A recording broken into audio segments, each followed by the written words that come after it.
गोष्ठी स्वास्थ्य केन्द्र अधिकारी विरोध में मालमाल अभियोग। स्वास्थ्य विभाग चुप होनी कार्यानुष्ठान मिलुनी रोगी को उत्तम स्वास्थ्य सेवा रोगी हेउछि मृत्यु। लोकमानंको उत्तम स्वास्थ्य सेवा जोगाई देबा लक्ष्य रे सरकार कोटी कोटी टंका खर्च करी चिकित्सालय गुड़िकर भित्तिभूमि रे उन्नति आनिबा परे मध्य स्वास्थ्य केन्द्र अधिकारी और कर्मचारी दायित्वहीन कार्य पई रोगी उत्तम स्वास्थ्य सेवारू वंचित होई मृत्युवरण करुछन्ते। एहीपरि एक दृश्य देखिबाकू मिलिछि गंजाम सोरडा गोष्ठी स्वास्थ्य केन्द्र रे। एठाकार भारप्राप्त अधिकारी डॉक्टर संतोष पंडा विरोध में आसी सांघातिक अभियोग। निज कर्तव्य अवहेला सह रोगी को भूल चिकित्सा करी मारी देथिबा अभियोग आसी डॉक्टर संतोष पंडा विरोध में। मो ना विजय कुमार तिवारी निगमानंद सोरडा। आज मो झीर इनक्वारी आसुँच जोटा कि मुझे 19 तारीख दिन देखा आसती रिपोर्ट देखली इंजेक्शन देले डॉक्टर बास दिन माने 4टा टेस्ट जिन कले जमी मोर मिसेस जमी कहले तार 20 तारीख दिन भी आसते इंजेक्शन देली। इंजेक्शन देला से मत माने बड़ बड़ पठेले एक्सरे काढ़ापी एक्सरे बाहर कर आसी देखा से गोटे इंजेक्शन लिखिले जो इंजेक्शन की आमर से रेशमा मैडम न पचारिक जोटा कि अवहेला जोटा कि इंजेक्शन देले सी देला कि समय पर सी झील आमर माने आखि ये कर जो पेट को धरिक माने माने न खाई जो पचारि सेटा जो मो झील चली जाइए। सरकारी डाक्तखाना रोगी को चिकित्सा ठीक से मिलूँ भावुँ नहीं नहीं ठीक मिलूनी कहीं बोले डॉक्टर जिते बड़े माने इंजेक्शन कहीदे चली गले आउ 15 मिनट 20 मिनट है पर्यंत टोटाली ही मेडिकल परिसर कौन स्टाफ भी देखा गले भूल इंजेक्शन मृत्यु अनुमान कर।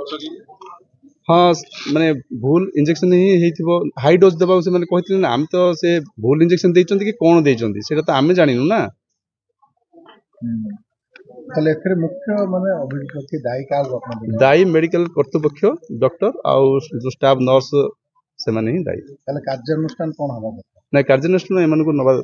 बहुत जरूरी एने का अभियोग करते एने मु आम सीएम तापरे हमरो सीडीएमओ डायरेक्टर तापरे कलेक्टर आउ एमएलए जो हमरो निकटस्थ एमएलए 6 जन को मु सीएम मिलियो न्याय मिलियो भाबुचंदी न्याय मिलियो बोलते आशा करिछि देखा जाओ भगवान इच्छा कोन एमाने करथि पदक्षेप कोन नेबे जदि न्याय न मिले नाइ बोले मु ऊपर को ऊपर लेवल पर जिबी जोरा कि ह्यूमैनिटी मुख्यमंत्री भी देखा करी कलेक्टर को देखा करी ह्यूमैनिटी कमिशन को पर्यंत जिबी।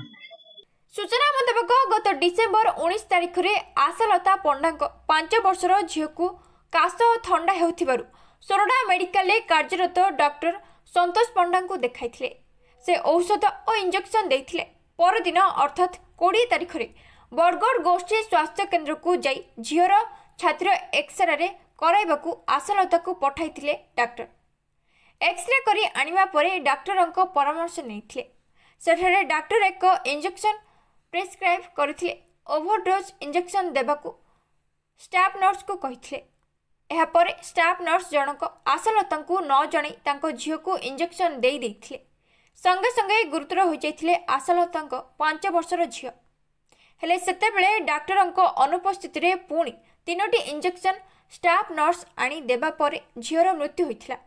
डॉक्टरंको भूल चिकित्सा और कर्तव्य रे अवहेला दर्शाई राज्य स्वास्थ्य निर्देशक को लिखित अभियोग देथिले।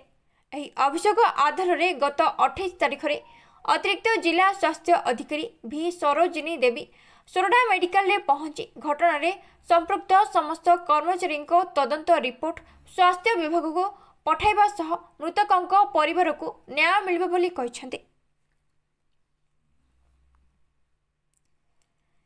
एहीभली अभियोग डॉक्टर पंडा विरोध में बारंबार आसुथिले मध्य केवल तदंत करी चुप रही जाउछि स्वास्थ्य विभाग। तत्सहित बहु समय चिकित्सालय कर्मचारी कार्य अवहेला और बेपरुआ कार्य पई रोगी उत्तम स्वास्थ्य सेवा पाइबारु वंचित होई विभिन्न असुविधार सम्मुखीन हेउथिबा अभियोग आनिछंती रोगी संपर्कीय। एमितिकी एभली कार्यकलाप पई बाहर राज्यर रोगी असुविधार सम्मुखीन हेउथिबा नजर को आसिछि। तेबे बाकी रहिला ओडियार स्वास्थ्य विभाग डाक्टर पंडा विरोध में केबे कड़ा कार्यानुष्ठान नेबा सह सोरडा अंचलर लोकमानंकु उत्तम स्वास्थ्य सेवा जोगाई देबारे सहयोग करुछन्ते। मो ना आशालता पंडा सोरडा कौन मेडिकल आसते मो झील 20 डिसेम्बर 20 रे डेथ होगा मेडिकल रे मो झीर डॉक्टर अवहेला बोली मुझे आज मत कंप्लेन करी आज मत डकई से मुझे आसती मो झील को किसी खाली खास टे थंडा टे होता किसी नाला आउ खास थंडा हो पिला मेडिसिन खाऊनी विजार कर आसती मेडिकल देखे इंजेक्शन गोटे 2टा देदेले भल हो सारू देखी 19 तारिख में सार इंजेक्शन सकाଳେ 2टा उपरला 2टा देते आउ गैस टिके देलु सकाळे टिके उपरला टिके आउ थे से दिन सीबीसी स्कर्व आ मलेरिया टाइफाइड 4टा टेस्ट लिखी करी ता बासी दिन आउ थे मेडिकल आसी 20 तारिख में मेडिकल आसला सकाळे सारू कहली सार पिलर कंडीशन ठंडाटा कमी जाइए पिलार ठंडाटा कमी जाइए किंतु ये हो माने खासरे जो कफड़ा बाहर कफड़ा बाहरनी बोली सारू कहली सार आउ गोटे इंजेक्शन एड करके से दिन सकाळे 3टा इंजेक्शन देले आउे मत कहले जे तमे बड़गड़ जाइए छातीर एक्सरे काढ़ी आण छातीर एक्सरे काढ़ा मुझे कहली सार वर्षा हो जोरे मो बड़गड़ जीवन ये काढ़देवी प्राइवेट रे नाई सार कहले नाई तुम बड़गड़ एक्सरे आण सेटा क्लीयर आसटा देखी से बड़गड़ जाइए एक्सरे काढ़ी संध्या 5टार आउ थे आसिक पहुँचली सारू से देखला सार कहले ब्रह्मपुर रेफर कर दौर ब्रह्मपुर जहरी तुम पिलार थंडा खास कफ जमी जाइए कहले मत ब्रह्मपुर रेफर करदे आउ गोटे इंजेक्शन लिखिले नर्स को कहले हाई डोज करके दियो बोली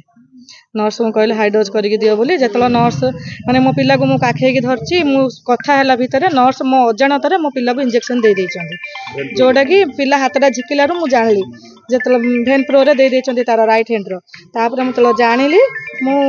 पचारली तमे इंजेक्शन का अनुमति देलो बोली से मते पार्टी कले आ कहले तम पिला को खाइनी कि कोन करछ तमे मते कहया कथा ना मु कहले मु जानले तो तुमको कहबी ना आ एंदी हे कि पिला सांगे सांगे जोर से डेथ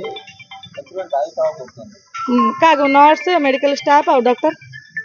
पंडा सार देखते संतोष कुमार पंडा